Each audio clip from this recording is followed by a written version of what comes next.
네. 오늘 부활주일 이웃초청 특별 콘서트에 오신 여러분 한 분 한 분을 예수님의 이름으로 환영합니다. 축복합니다. 저는 포도나무교회 담임 목사인 여주봉 목사입니다. 네. 오늘이 부활주일이고요. 우리 교회로서는 28주년 기념일입니다. 포도나무교회는 부활주일이 창립 기념일이거든요. 지난번에 우리 손정도 기념사업회에서 우리 손정도 목사님의 추모 콘서트가 있었어요. 그것도 우리 여기 바인하우스에서 했습니다. 거기 총 감독, 그 다음에 뮤지컬, 많은 부분에서 우리 교회 팀들이 같이 이렇게 협력해서 만들어졌고요. 그래서 발표할 때 저도 그때 함께 했었는데 저 개인적으로는 정말 이렇게 은혜스러운 좋은 시간이었어요. 손정도 목사님은 이제 잘 아시다시피 독립운동 가셨잖아요. 김구 선생님하고도 독립운동 하시고, 그래서 나는 처음에 걸레로 살다 그래서 좀 표현이 좀 그랬어요. 근데 그때 이제 오셔서 설명해 주시는 대로 세상을 깨끗하게 닦는 본인은 걸레가 되어서 그러한 철저하게 하나님의 사람이었고요. 그러면서 그러한 신앙을 유지하셨고 독립운동 하셨고, 그래서 이렇게 듣는데 너무 좋았어요. 그리고 그분의 장남이 손원일 제독님이세요. 이분이 해군 창설자입니다. 우리나라 군대 생기기 전부터 사비를 들여서 군대를 모았고 6.25가 터지자 국가에서 해군으로 편입해서 해군 창설자가 되신 거죠. 근데 신앙으로 이렇게 되어져서 우리가 이제 군선교를 하다 보니까 육해공군 다 섬기거든요. 그래서 전국 ROT 샷군단만 하더라도 육해공군 전체적으로 우리나라 전국에 간사들 세워 섬기고 있고요. 그러다 보니까 해군 사관학교에도 우리 팀이 지금 파송돼 있어요. 그래서 군목님 도와서 해군 사관학교 교회를 잘 섬기고 있고, 그리고 많이 열매도 있고, 거기에 지금 손원일 기념 예배당도 지금 아마 짓고 있을 거예요. 그래서 우리나라 국가를 위해서도 정말 귀한 신앙인이었고 국가를 위해서도 이렇게 헌신한 너무 귀한 분들이죠. 그래서 저는 그때 이렇게 보면서 화면이나 이런 게 우리 큰 여기 예배당에서 한번 했으면 너무 좋겠다, 그런 마음 있어서 우리 다시 한번 하십시다. 우리 좀 더 많이 참여하고 은혜 받을 수 있도록 이제 그래서 오늘 하게 되었고요. 또 우리 다음 세대들에게도 큰 교감이 될 것 같아요. 그래서 감사합니다. 두 분을 간단히 소개하고 저는 내려갈까 합니다. 하나는 이제 한 분은 손정도 목사님의 그러니까 손원일 제독님의 아직 안 오셨나요? 지금 차가 막혀서 그런데 장남이신 손명원 장로님이 오다가 교회를 분당에 있는 어느 교회로 잘못 가셨답니다. 네, 그래서 오시는 대로 끝날 부분에 인사를 하도록 부탁할 거고요. 그 다음에 손정도 기념사업회가 있는데 이강전 회장님 나오셔서 기도해 주시고 우리 시작하고 그리고 끝나고 인사는 하시면 하도록 하겠습니다. 회장님 나오셨나요? 어디 아까 오셨다고 그러는데, 네, 박수로 한번 안녕히 계시고요.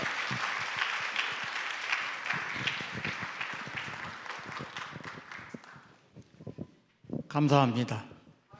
저희 손정도 기념사업회는 우리 손정도 목사님을 기리는 기념사업회로, 우리 손정도 목사님께서는 지금 여주봉 목사님께서 말씀하신 것과 같이 독립운동가로 대한민국에서 가장 큰 정동 제1교회, 그 당시 제1교회 목사님으로 계시다가 사명을 받고 3.1운동을 주도하시고 임시정부를 기초하시고 대한적십자사를 재창립하신 훌륭하신 우리 목사님을 기리는 기념사업회로, 우리 기념사업회에서는 음악회도 하고 문헌발간도 하고 학술 세미나도 하고, 이제 앞으로는 손정도 어를 연구하는 어학당도 개설할 그런 계획을 가지고 있습니다. 기회 주셔서 감사하고 많이 참석해 주셔서 감사합니다. 함께 동참하는 기도 올리겠습니다. 할렐루야. 하나님 아버지 감사합니다. 주님께서 역사하여 주심으로 부활의 귀한 복음을 전할 수 있는 부활의 아침을 맞이할 수 있도록 은총 허락하여 주시니 감사합니다. 귀한 포도나무 교회에서 주님의 사역을 감당하는 여주봉 목사님 그리고 온 성도들을 모시고 콘서트를 개설할 수 있도록 역사하여 주심을 감사합니다.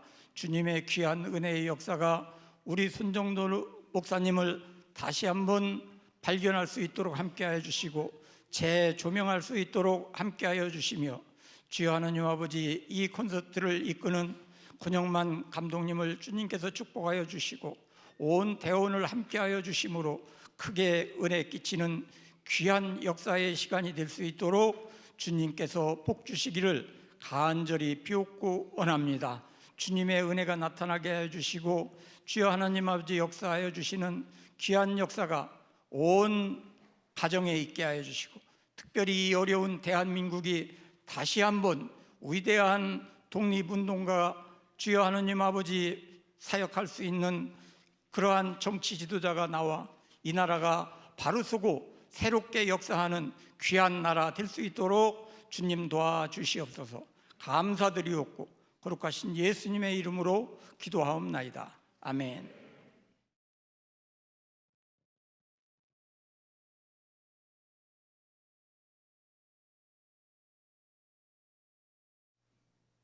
네, 지금 우리 기도하는 동안에 우리 그러니까 손정도 목사님의 장손자 손명원 장로님 오셨답니다. 이제 간단히 이렇게 인사 말씀 드릴 텐데요. 우리 오신 분들 환영하고요. 말씀드린 대로 아마 손정도 목사님이 여기 계시면 그러실 겁니다.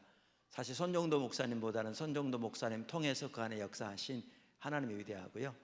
그분의 은혜 가운데 정말 소중한 일 감당하셔서 국가를 위해서도 귀하게 하나님이 쓰신 분이고 그 은혜가 여러분 모두에게 넘치기를 바라고요. 우리 잠깐 장로님 나오시면 인사해 주시면 크게 박수로. 네.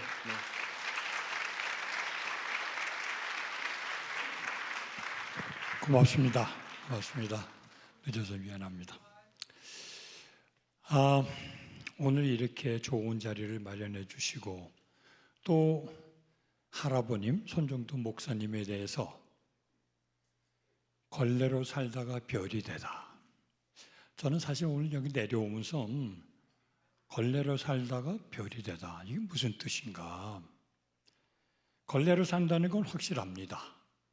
근데 별이 되다는 그 무슨 의미일까? 오면서 이런 생각 저런 생각을 하면서 별이라는 게 어디서 나왔나? 예수님이 탄생하실 때 동방박사 세 사람이 뭐를 보고 알았죠? 별을 보고 별을 따라갔어. 별을 따라가다 보니까 정말 우유간에 예수님을 만나게 됐습니다. 그래서 별이 이래서 나왔나 하는 생각을 해봤습니다. 근데 오늘 이 자리에서 걸레로 살다가 별이 된다 하는 의미를 여러분들과 함께 나누면서 저는 예수님은 별과 같이 와서 33년이라는 생활을 하면서 마지막에 일주일 동안을 엄청난 고난에 우리가 오늘 이 자리에 모인 게 고난의 주를 맞이하고 그다음에 부활절을 지금 맞이했는데 고난의 주를 보내고 부활절을 맞는다는 것이 어떻게 보면은 걸레로 살다가 별이 되는 것 아닌가 그런 생각을 해봤습니다. 예수님은 별과 같이 세상에 태어나셨고 그 다음에 사시다가 마지막 일주일 고난의 주를 우리가 지난 한 일주일 동안 고난의 주를 보내면서 주님의 마지막 고난의 주를 어떻게 보내셨는지 인간이 얼마나 악하게 같은 인간을 대했는지를 한번 생각해 봤습니다. 옷을 벌거 벗기고 때려서 피가 완전히 몸을 싸게 하고 힘 빠진 사람을 십자가를 지어서 골고다 언덕으로 올라가라고 그랬고 그 골고다 언덕에 올라가니까 나무 십자가 위에다가 손에다가 못을 박고 발에다가 못을 박아서 묶어놓고 그 다음에 세워놓고 춤을 뱉고 조롱을 했습니다. 그 조롱하는 자기가 사랑하는 그 사람들이 자기를 조롱할 때 하나님 이 사람들 벌을 주십시오 했나요? 하나님 자기가 무엇을 하는지 모르는 이 사람들 용서해 주십시오. 용서를 해주고 이 사람들을 벌을 주지 말아 주십시오 하는 게 자기를 비웃고 때리고 사람으로서 거진 감당하기 어려운 십자가에 못 박혀 죽이면서 그 사람에 대해서 도리어 사랑을 베풀고 기도를 해준 사람이 바로 예수님 아니었었나 생각을 해봤습니다. 그게 별로 와서 인간으로서의 걸레 생활을 하다가 다시 3일 만에 부활하셔가지고 별로 가셨는데 나는 그거하고 비교하면서 손정도 목사는 오늘 타이틀이 걸레로 와서 별이 되다. 손정도 목사님이 걸레 정신이라는 거를 제가 듣는 거는 어떻게 들었냐면 걸레라는 거는 더럽고 냄새나고 하는 데 가서 깨끗이 치워.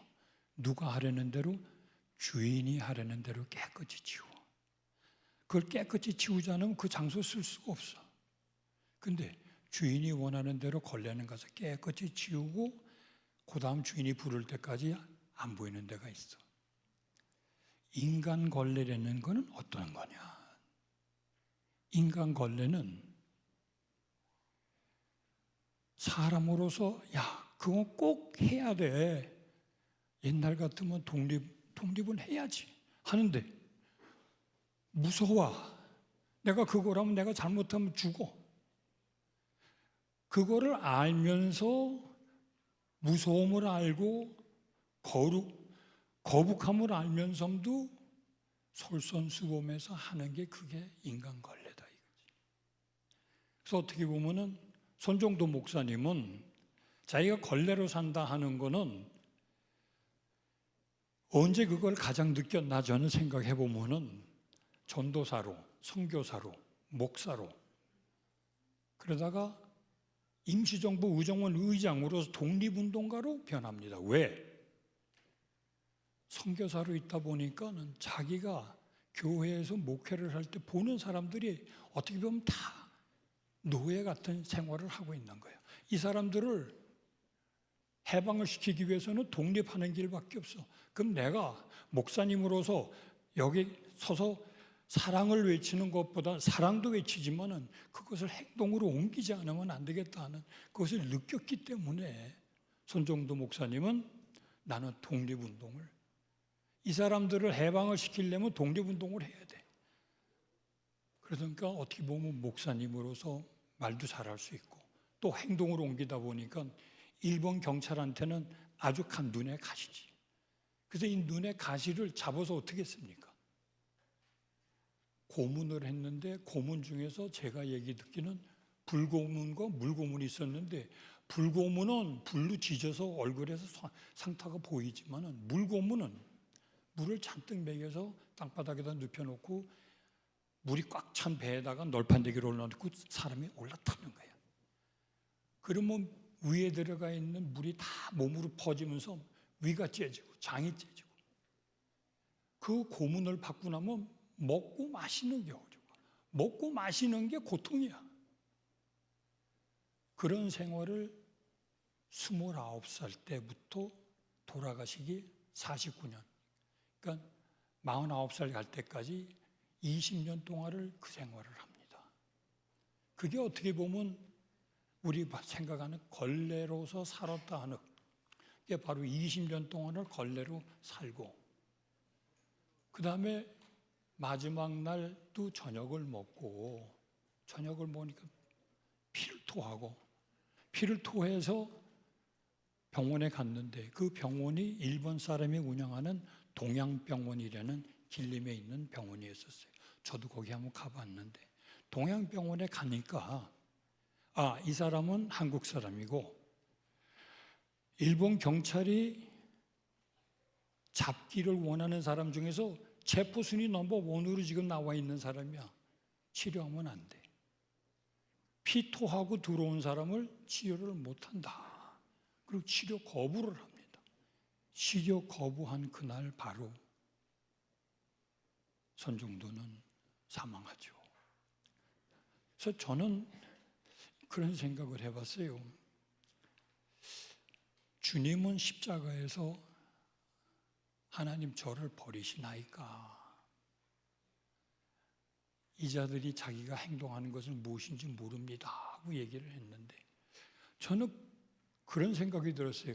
그러면 손정도 목사님은 병원에서 치료를 거부받고 거진 죽게 됐는데 그때 그분은 무슨 기도를 했을까? 하나님 저를 버리시나이까? 이 의사들이 자기네들이 무엇하는 건 모르고 있는데 이분들을 용서해 주십시오. 저는 그런 생각을 해봤어요. 손정도 목사님은 자기가 마지막 죽는 순간에 무슨 기도를 했을까? 어떤 기도를 했을까? 그런 생각을 한번 해봤어요. 그리고 오늘 이 음악회를 통해서 걸레로 살다가 별이 된다. 별이 된다는 것은 무슨 의미인가? 저는 오늘 생각하면서 오늘 이 음악회가 우리 마음에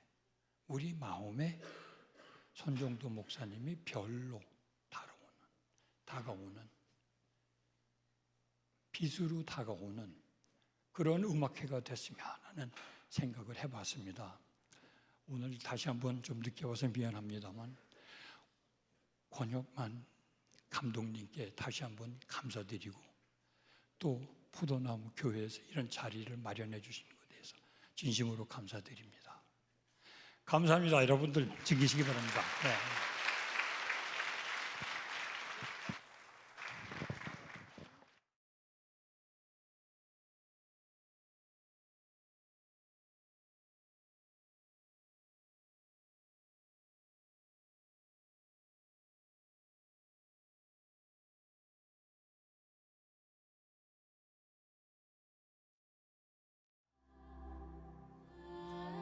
바다의 돌. 해석 손정도.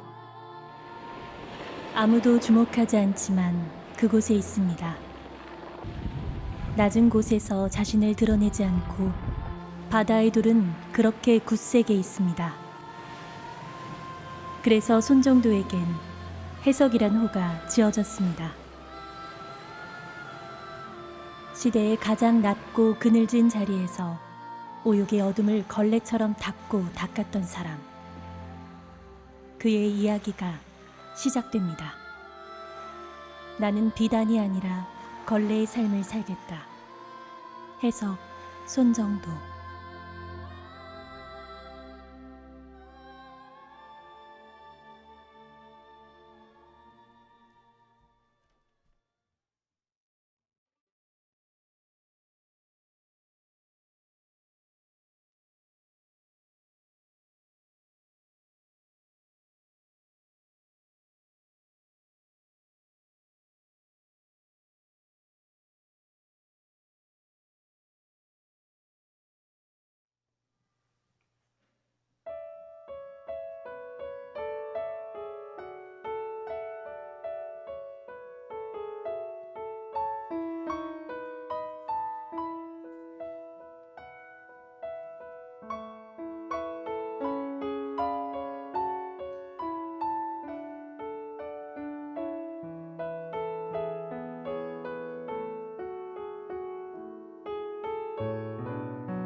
손정도가 태어난 고향은 어머니 같은 강물이 순한 산자락을 품어 안고 흐르는 곳, 평안남도 강서군 오흥리 마을입니다. 밀양손 씨 문중의 기대를 받으며 자란 유학자 집안의 장남 손정도는 13살에 성혼하여 2살 연상의 아내를 맞았습니다. 입심양명의 포부를 가슴에 품고 20살이 된 손정도는 관리시험을 치르러 먼 길을 떠났습니다. 그런데 그 길에서 그만 운명이 바뀌고 말았습니다.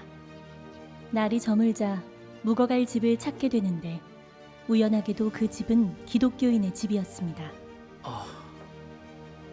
왜 흉물스럽습니까? 아니, 흉물스럽다기보다 망측해서요. 벌거벗고 있으니 말입니다. 죄를 지어서 형벌을 받는 자 같기도 하고. 청년 손정도는 그날 처음으로 복음을 만나며 당장에 몸이 떨리는 감동을 맛보았습니다.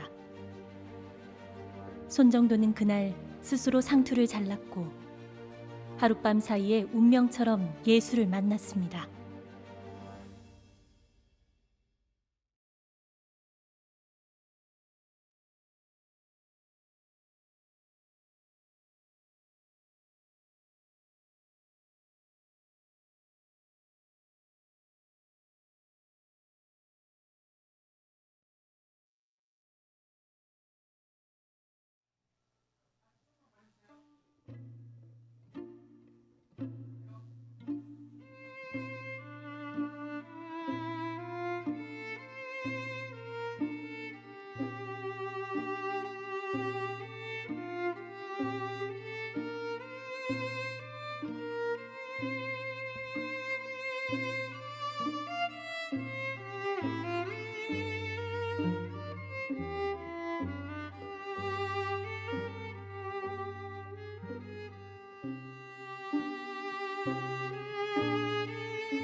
1910년 한 사람과의 만남이 손정도에게 운명처럼 다가옵니다.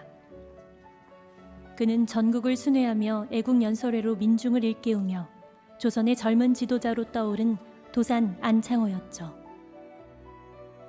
같은 기독교인이었고 동양이었던 손정도와 안창호는 곧 뜻을 같이하며 호용호제하는 사이로 가까워집니다.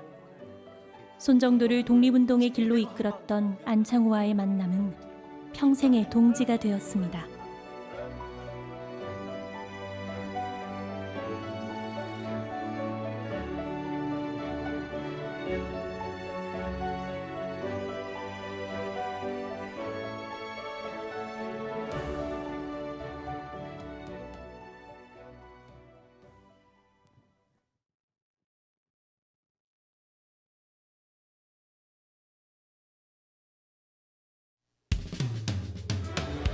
하지만 우리가 싸워서 되찾은 조선은 이전과 달라야 합니다.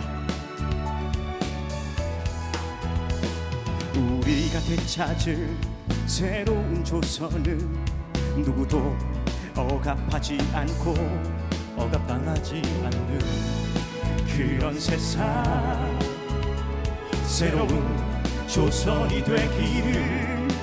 신분도 빈부도 성별도 차별의 이유가 되어선 안 돼.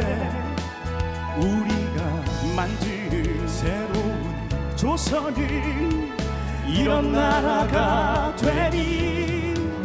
약자의 비명에 귀맞지 않으며 가난한 자들을 못 본 척 않으며 마음이 상한 자 고침을 받으며 압제를 당한 자 자유케 되는 나라. 이런 나라를 살아간다면 어떤 삶을 살아갈 것 같습니까? 아마도 우리가 바라는 새로운 세상은 아이들이 마음껏 뛰놀고 청년들은 온누리를 누비며 노인들은 내일을 꿈꿔 희망과 새 꿈이 이루어지는 새 하늘과 새 땅. 우리가 꿈꾸는 새로운 조선은 이런 나라가 되니. 자유가 해같이 빛날 것이요 정의가 강처럼 흐를 것이요 사랑이 별처럼 빛날 것이니 서로가 서로를 돕는 세상이 오리.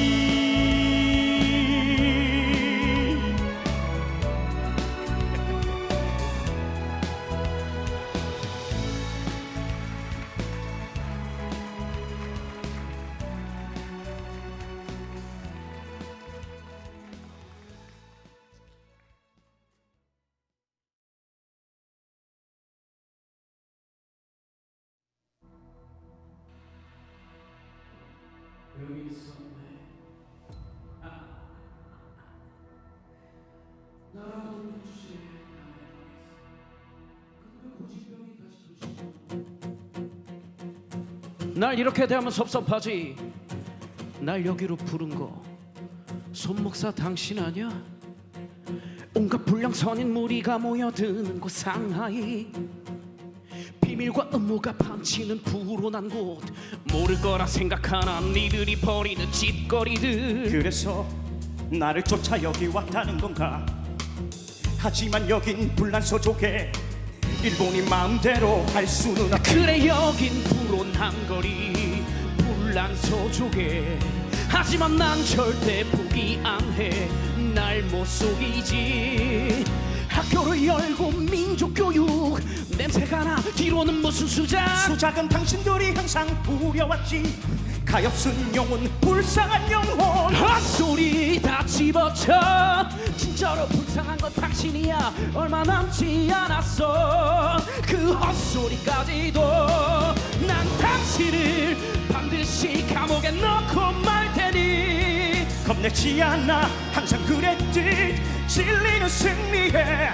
오 자유롭다던 그 영혼 마저 가둬둘 테니 피할 수 없어 막을 수 없어 끝까지 갈 테니 날 못 속여 날 못 막아 피할 수 없어 피하지 않아 끝까지 간다 포기 안 해 끝까지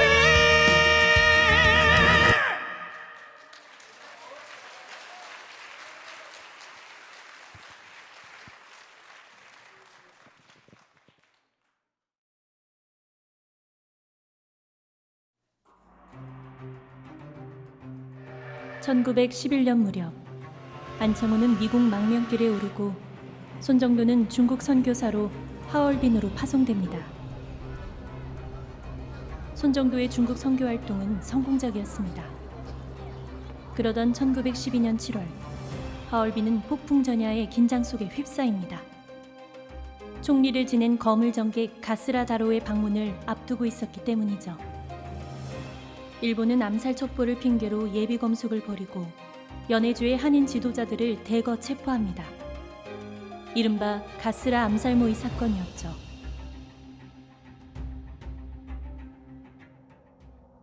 그때 주모자로 지목된 인물이 손정도였습니다. 아무런 증거도 찾지 못했지만 당시 일본의 판단으로는 손정도가 가장 위험한 존재였습니다. 모진 고문이 수개월 동안이나 이어졌습니다.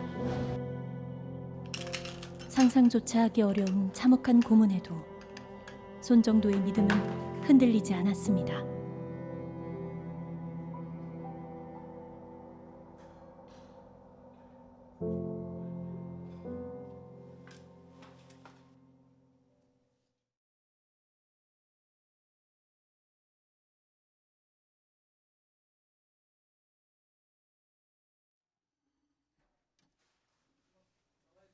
기도를 생각하며 죽음의 고통을 이겨냈습니다.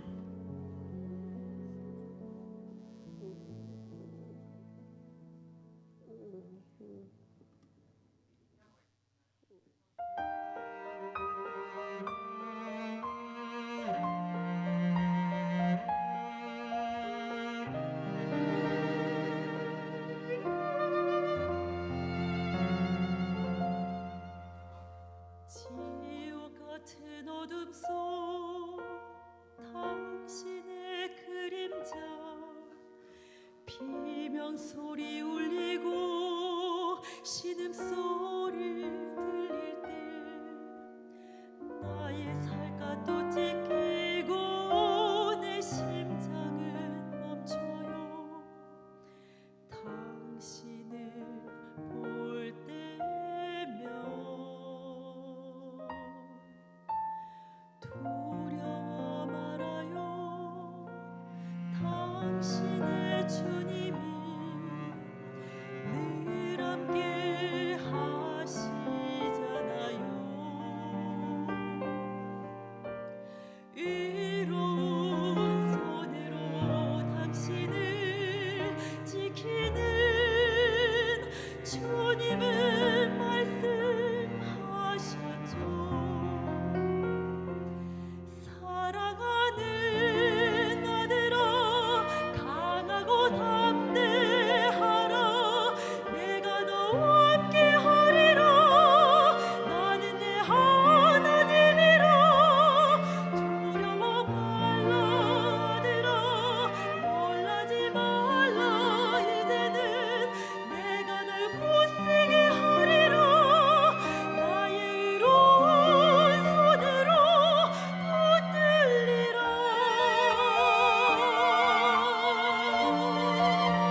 여보 여러분, 언제까지 이러고 살 겁니까? 언제까지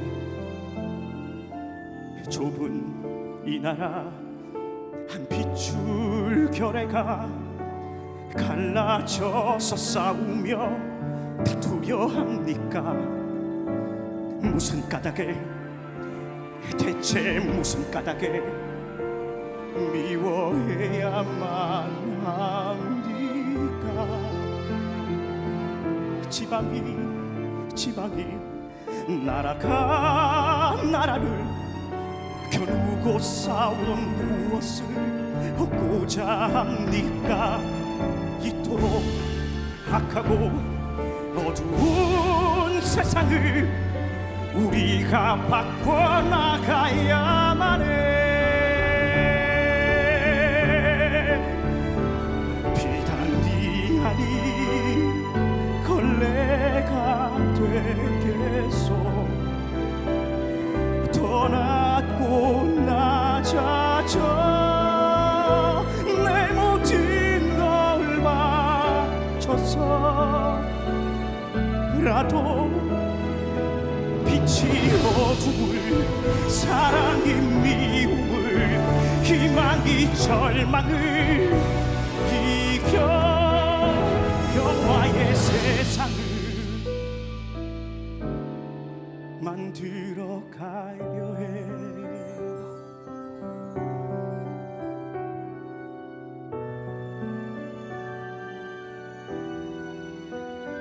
빛이 어둠을, 사랑이 미움을, 서로가 서로를 살리는 세상을 만들어. 비단이 아닌 걸레가 되겠소. 더 낮고 낮아져 내 모든 걸 바쳐서라도 빛이 어둠을, 사랑이 미움을, 희망이 절망을 이겨 사랑의 세계를 만들어 가려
동서교통의 요지이며 대규모 국제도시인 중국 상해.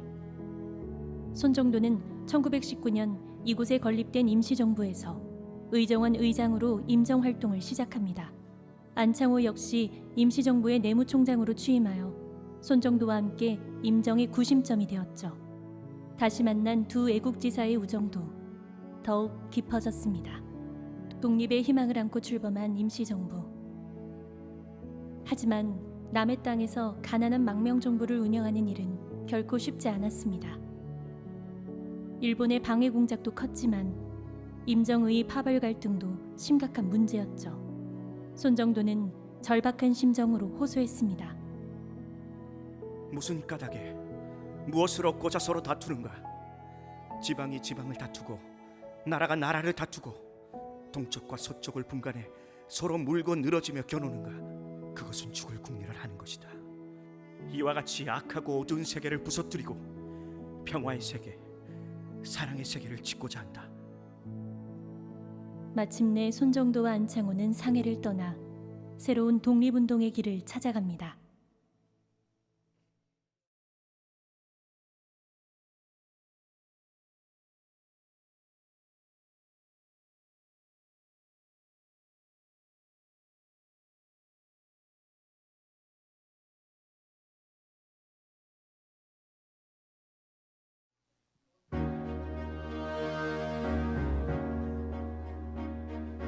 캄캄한 하늘, 빼앗긴 대지, 찢겨진 가슴들, 나의 분노가 나를 일으켰네. 밤하늘 별빛 웅크린 대지, 뜨거운 숨결들, 나의 절망이 나를 일으켰네. 새벽이 어떻게 오는지 알 수 없어도 그 빛은 올 테니 믿고 있다네. 그날은 오리니 오고 말리니 깊은 어둠 속에서라도 길을 낼 테니 다시 새벽이 다시 그 빛이 돌아오리니 광복의 그날이 나의 분노가 나의 슬픔이 나의 절망이 나의 희망이 다시 일으켜 나를 지키네. 어둠에 물러서지 않으리. 상해는 더 이상 투쟁의 본거지가 될 수가 없네. 일제가 모든 걸 속속들이 알고 있으니 여길 떠나면 어떻겠나. 같은 생각을 했습니다. 전 길림으로 갈 예정입니다. 오래전 형님과 했던 약속을 지켜야죠. 총각 칼이 없다면 이젠 호미와 괭이로 맞서 싸우리. 대한 동포들 죽지 않으리. 더 이상 물러서지 않으리. 광복의 그날을 위해.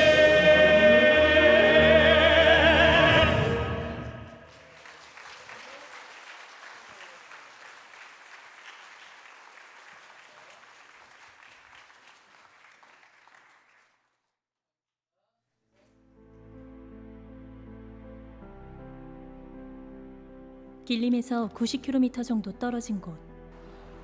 깊숙한 오지라서 이상초는 물론 독립군 기지로 삼기에도 좋은 곳이었죠. 황무지로 버려진 땅에서도 희망은 그렇게 싹을 텄습니다.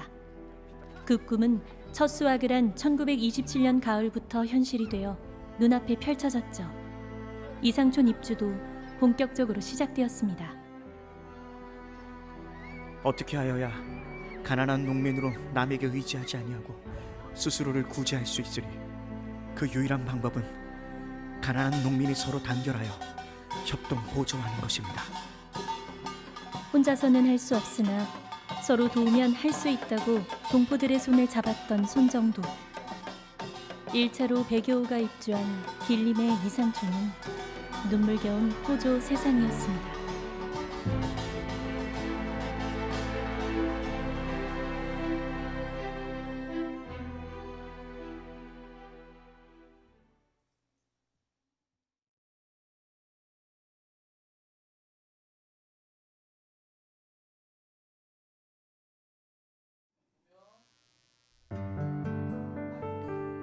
원이라, 이 예비는 말이다. 다른 건 모르겠지만 호조 세상의 꿈만은 너에게 물려주고 싶구나. 반짝이는 눈동자, 볼붉은 아이들이 내 나라 말과 글을 익히고 노래 부르네. 아이의 부모들은 땅을 뺏기지 않고 농사 짓고 가축 키우며 고기도 잡지. 해 저물며 노을과 함께 집으로 웃으며 돌아가지. 그날은 동해에서 서해까지, 한라에서 백두까지 하늘은 빛나고 강물은 흘러 노래해. 서로를 아끼고 위하는 보듬어 주는 세상, 서로를 살리는 사랑의 세상이 오리. 원이라, 호조 세상의 꿈은 너와 너의 아이들이 살아갈 세상이란다. 이 아비가 물려주고 싶은 세상이지. 머지않아 그날은 올 거다. 반드시 올 거다. 장나에서 아래까지, 이곳에서 땅끝까지 꿈꾸는 마음들 한없이 자유롭게 새 꿈이 피어나네. 희망이 넘쳐나네. 새로운 세상이, 새로운 날들이 서로를 살리는 호조의 세상이 오리.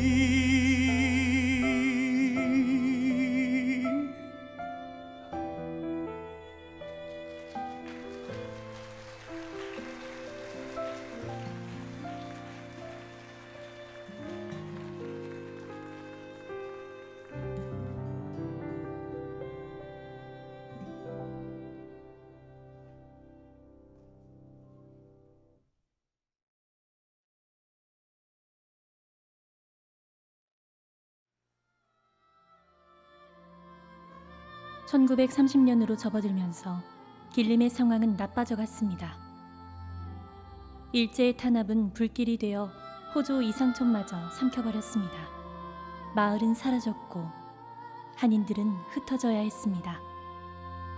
거기에다 손정도는 일제의 고문 후유증이 재발하면서 건강마저 악화되었습니다. 내 사랑하는 신을 보소. 집안에 별 괴로움은 없는지 늘 궁금하고 안심되지 않습니다. 사랑하는 원태와 인실이 보아라. 어머니 모시고 집 잘 보아라. 속히 갈 터이니 회답은 하지 말아라. 하지만 손정도는 결국 북경의 가족들 곁으로 돌아가지 못했습니다. 위독한 손정도가 입원한 곳은 당시 길림의 동양병원, 일본이 운영하는 병원에서 아무런 치료도 받을 수 없었던 손정도. 연락을 받은 일경들이 나타나 한인들의 병실 출입을 막았고 의식을 잃은 그에겐 강제 퇴원 명령이 떨어졌습니다. 결국 손정도는 그 밤을 넘기지 못했습니다. 1931년 2월 19일 밤 12시, 그가 신의 품으로 돌아간 시간입니다.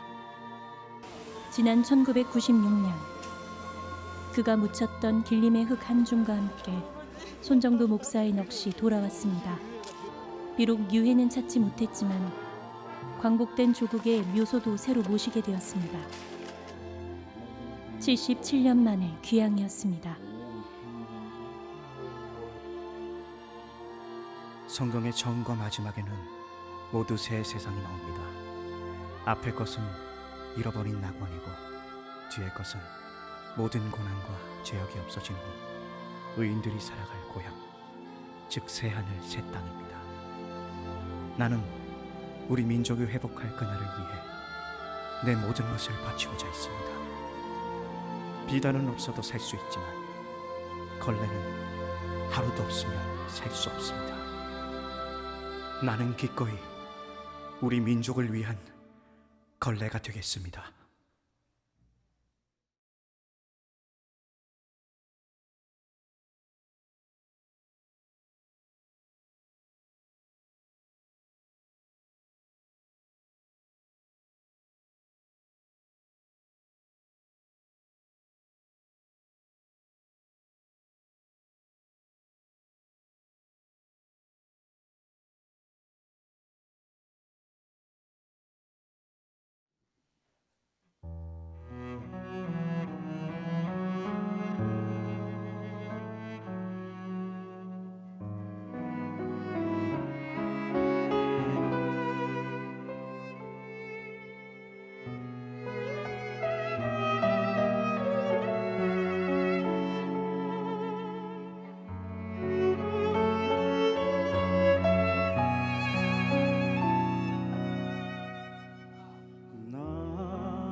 불밭이 달라지겠냐고.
세상 풀밭이 꽃밭 되는 것이 아니겠느냐.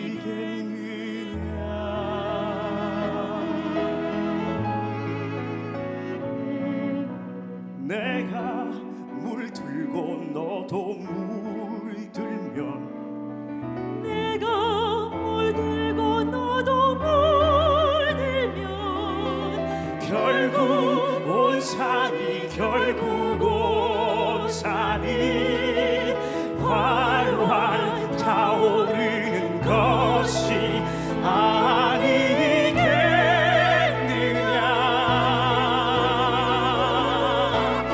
나라 꽃 피어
너무 좋은 시간이었죠.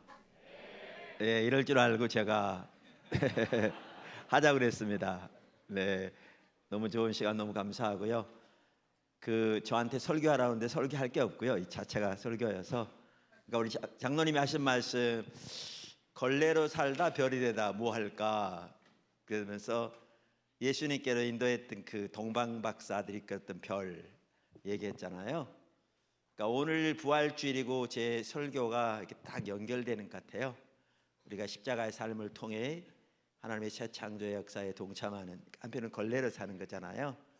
그래서 별이 된 우리 손종도 목사님, 그 별을 따라가 보니까 예수님께로 인도되는 한 분 한 분의 삶이 신앙으로 살았던 삶이거든요. 그 독립운동가 33인, 그중에 16분이 기독교인이었습니다. 15분이 천도교, 그리고 2분이 제가 알기로는 불교인가 그랬습니다. 그래서 압도적으로 우리 믿는 사람들이 나라를 살리는데도 예수님을 따라서 살았던 그 대표적인 인물 중에 한 분이 손정도 목사님. 그래서 걸레로 살다 별이 된 그 별을 따라가 보니까 예수님이 계신, 우리를 구원하러 오신. 오늘 너무 좋은 시간이었고요. 여러분 한 분 한 분에게 예수님의 그 십자가 부활의 은혜와 은총 넘치길 축복하고 우리 모두 저렇게 살았으면 좋겠습니다. 감사합니다. 제가 축도로 예배 마치겠습니다. 지금은 우리 주 예수 그리스도의 그 무한하신 은혜와 아버지 하나님의 말로 표현할 수 없는 그 크신 사랑과 성령님의 교통하시고 역사하심이 손정도 목사님이 앞서서 그렇게 주님과 동행하며 삶을 살았던 걸 기억하면서 또 그 삶을 본받기를 원하는, 또 그렇게 주님 명령을 따라 이 땅에서 살기 원하는 모든 한 분 한 분, 또한 오늘 처음 교회를 방문한 분 한 분 한 분 삶 속에 영원토록 함께 하시기를 우리 주 예수 그리스도 이름으로 간절히 축원하옵나이다. 아멘. 오늘 이거 수고해 주리 권영만 감독님, 또 우리 팀들, 우리 다시 한번 큰 박수로 이렇게 감사하겠습니다.